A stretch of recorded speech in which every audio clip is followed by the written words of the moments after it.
భారత ప్రజలందరికీ నమస్కారములు తెలుపుకుంటూ ఈరోజు భారతదేశం కుల వ్యవస్థ ద్వారా ఐక్యతను కోల్పోయి ఎన్నో రుగ్మతలకు ఒడిదొడుకులకు గురవుతూ ఉన్నది.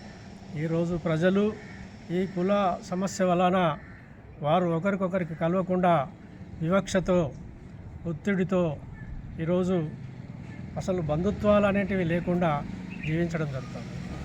మరి ఈ సమస్య నుంచి మనం బయటికి రావడం కోసం ఎంతోమంది ప్రయత్నించినప్పటికీ ఈరోజు న్యూ ఇండియా పార్టీ ఒక కార్యక్రమాన్ని తీసుకొని ముందుకు వెళ్ళడం జరుగుతూ ఉన్నది.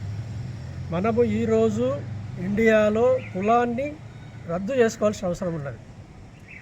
ఆ రద్దు ఫలితంగా ప్రతి ఒక్కరూ ఆర్థికంగా ఎదగడానికి అవకాశాన్ని కల్పిస్తూ ప్రతి ఒక్కరికి వారి అకౌంట్లో ఒక 5 కోట్ల రూపాయలు వేసి ఈ కులాన్ని రద్దు చేస్తే ఈ యొక్క భారతదేశం ప్రపంచంలోనే ఒక వెలుగు వెలుగుతుందని చెప్పి ఈ సందర్భంగా మనవి చేస్తూ ఈ యొక్క గ్రేట్ ఎన్ఎస్ న్యూస్ ఛానల్ ద్వారా న్యూ ఇండియా పార్టీ నుంచి డాక్టర్ జేవి రాజును మనవి చేయడం జరుగుతూ ఉన్నది. ప్రజలారా సహకరించండి, లబ్ధి పొందండి. జై న్యూ